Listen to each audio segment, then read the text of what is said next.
วัสดีครับพบกันอีกเช่นเคยนะครับกับสัญญาหมอคอมนะครับร้านคอคอมเซ็นเตอร์ร้านซ่อมคอมแบบบ้านๆอีกเช่นเคยนะครับ EP นี้นะครับก็จะมาว่าในเรื่องของวิธีการซ่อมจอภาพนะครับสำหรับมือใหม่นะครับมือใหม่หรือคนที่กำลังต้องการฝึกนะครับต้นทุนของการฝึกเนี่ยนะครับเป็นสิ่งที่สำคัญมากนะครับผมแนะนำนะครับถ้าใครต้องการที่จะฝึกซ่อมทีวีนะครับหรือฝึกไล่วงจรทีวีนะครับว่าข้างในทีวีเนี่ยนะครับมันทำงานยังไงบ้างนะครับก็ลองไปหาดูทีวีตามร้านขายของเก่านะครับที่เสียซื้อมาสักเครื่องหนึ่งนะครับเขาอาจจะขายประมาณ100 200 300นะครับก็ลองคุยราคาเอานะครับแล้วก็นำมาแกะนำมาฝึกซ่อมนะครับวิธีการซ่อมวิธีการอะไรนะครับมันจะไม่เห็นผลเร็วภายใน1วัน2วันหรือ3วันหรอกทุกอย่างเนี่ยนะครับจะต้องใช้เวลานะครับเวลาที่เริ่มศึกษาตั้งแต่ตัวต้านทาน1ตัวก่อนนะครับเริ่มตั้งแต่ทรานซิสเตอร์1ตัวก่อนนะครับแล้วก็ค่อยขยับขยายออกไปถึงวงจรประมวลผลในบางสถานการณ์นะครับเราไม่สามารถที่จะปิดงานได้นะครับเพื่อนๆไม่ต้องเครียดนะครับเพื่อนๆมือใหม่หรือเพื่อนๆช่างเนี่ยไม่ต้องเครียดนะครับวิธีการคือนะครับถ้าอะไรหาไม่ได้นะครับก็ให้ประกอบกลับเหมือนเดิมนะครับจากนั้นก็คืนลูกค้าไปถ้าลูกค้าไม่เอานะครับก็คุยกับเขานะครับจะเอาไหมนะครับถ้าไม่เอาก็ทิ้งไว้เป็นซากอะไหล่ให้ช่างนะครับเราก็บอกลูกค้าไปว่าสาเหตุที่มันซ่อมไม่ได้เนี่ยเพราะอะไรตัวอย่างเครื่องนี้นะครับก็คือจอแตกนะครับลูกค้าทำแตกจอภาพเนี่ยนะครับถ้าแตกต้องเปลี่ยนยกแผงเลยนะครับแล้วก็แผงจอเนี่ยนะครับจะอยู่ติดกับ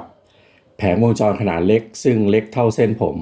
ซึ่งแผงจอพวกนี้นะครับจะไม่มีอะไรนะครับยกเว้นเราไปหาตามดูร้านมือสองนะครับตามร้านขายทีวีเก่านะครับถ้าเจอยี่ห้อเดียวนะครับกันนะครับสายแพรตำแหน่งเดียวกันพินเท่ากันนะครับสามารถนำมาใส่ได้เลยนะครับนี่ก็คือวิธีการแก้ปัญหาอาการจอแตกถ้าหาไม่ได้นะครับหรือไม่มีอะไรนะครับถ้าจอแตกแบบนี้นะครับก็คือต้องทิ้งเลยนะครับเพราะว่าแผ่นจอเนี่ยไม่มีอะไรแล้วเวลาที่เราไปซื้อมาตามร้านขายของเก่าเนี่ยนะครับส่วนมากตามร้านขายของเก่าเนี่ยก็คือมันก็จะเสียมาทั้งเซตอยู่แล้วนะครับแต่อะไรเสียนะเราไม่รู้หรอกนะครับบางทีมันอาจจะมีอาการเสียน้อยเสียมากนะครับเสียถึงแผ่นจอนะครับถ้าอาการเสียถึงแผ่นจอถ้าเราไปซื้อจอมือสองมาเนี่ยมันก็ต้องเขาเรียกว่าต้องเสี่ยงดวงดูนะครับอาการพวกนี้ก็คือเหมือนกับเราจั่วอะไรมาสักอย่างหนึ่งนะครับถ้าได้ของดีก็ดีไปนะครับถ้าได้ของไม่ดีก็คือเข้าเนื้อนะครับแต่ว่าถ้าเราคิดว่ามันเป็นการศึกษานะครับเราก็ยอมเสียไปได้อย่างตัวเนี้ยจอเสียนะครับถ้าผมมีเวลาเนี่ยเดี๋ยวผมจะไปเดินหานะตัวนี้ยี่ห้อชาร์ปนะครับนะยี่ห้อชาร์ปเนี่ยตัวนี้ผมยังไม่ได้แกะหรอกลูกค้าเขาให้มานะครับเขาให้มาคู่กับจอ Sony นะครับ Sony Plasma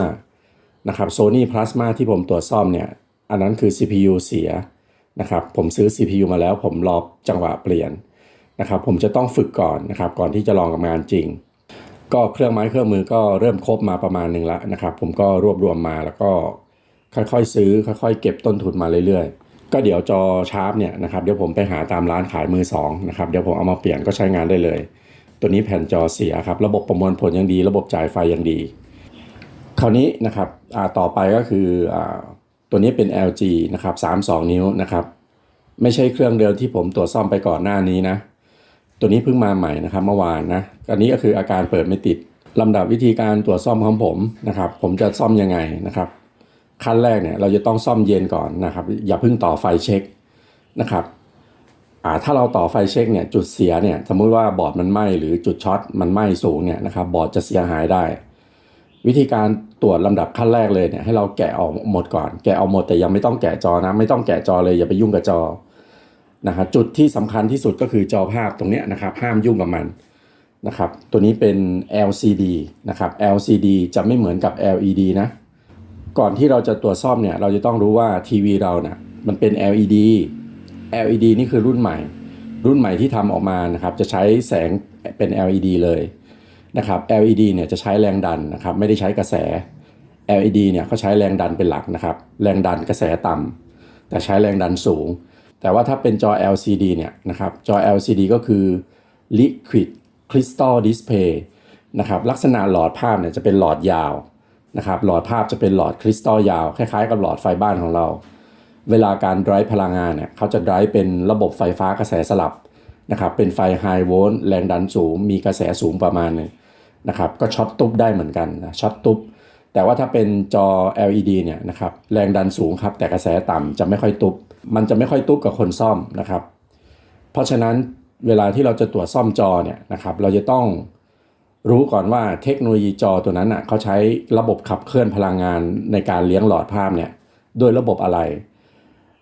จอ LG ตัวนี้นะครับใช้ระบบขับเคลื่อนพลังงานเลี้ยงหลอดภาพเนี่ยด้วยไฟกระแสสลับ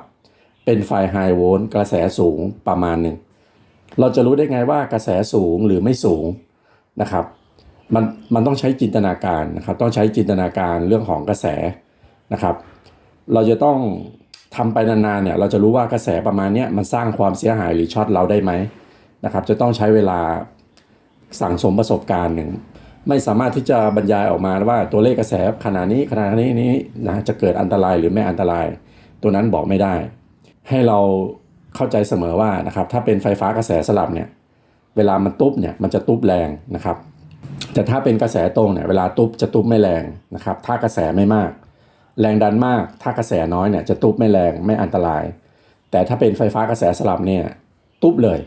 นะครับตุ๊บเลยตุ๊บแบบโป๊ะเลยนะครับบอกไม่ได้เหมือนกันนะครับต้องลองโดนช็อตดูนะครับจะรู้ตัวนี้เป็น LG ใช้การไดรฟ์พลังงานเลี้ยงหลอดภาพเนี่ยด้วยไฟกระแสสลับนะครับเป็น High Volt อาจจะถึง100กว่าโวลต์นะครับอาจจะประมาณ100ถึง200โวลต์นี่แหละนะครับโดยประมาณตัวนี้เพิ่งมาเมื่อวานนะครับไม่ใช่เครื่องที่ซ่อมไปเสร็จเมื่อประมาณกลางปีที่แล้วนะครับตัวนั้นเสร็จไปแล้วลูกค้าก็ใช้ดีนะครับตัวนั้นรู้สึกว่าจะเป็น IC standby เสียนะครับก็บอกหมดบอกละเอียดนะตัวนี้เดี๋ยวเรามาแกะซ่อมกันนะครับเริ่มต้นเวลาเราตรวจซ่อมเนี่ยเราจะซ่อมยังไงนะครับเราต้องซ่อมเย็นก่อนนะครับเวลาซ่อมเย็นก็คือต้องดูด้วยตานะครับดูด้วยตาวัดเย็นวัดคร่าวๆนะครับมีการช็อตไหมนะครับถ้าไม่ช็อตค่อยปล่อยไฟเข้ามาดูไฟรีโมทมีไหมแยกองค์ประกอบออกว่าอะไรเสียนะครับระบบจ่ายไฟเสียหรือระบบประมวลผลเสียถ้าระบบประมวลผลเสียนะครับการซ่อมเนี่ยมันจะมีความซับซ้อนประมาณหนึ่งนะครับไม่สามารถที่จะบรรยายออกมาเป็นลักษณะลายลักษณ์อักษรได้เพราะว่าอาการเสียของคอมพิวเตอร์เครื่องนึงหรือทีวีเครื่องนึงเนี่ยถ้าเป็นกับระบบประมวลผลเนี่ยนะครับมันเป็นไปได้ประมาณ 180,000 อาการนะครับมันไม่สามารถที่จะบรรยายออกไปได้ว่า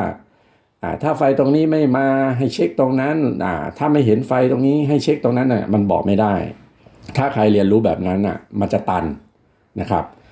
เวลาเราไล่เนี่ยเราจะต้องไล่ให้เป็นระบบนะครับระบบไหนทำงานยังไงนะครับระบบประมวลผลไม่ทำงานเราก็เช็คประมวลผล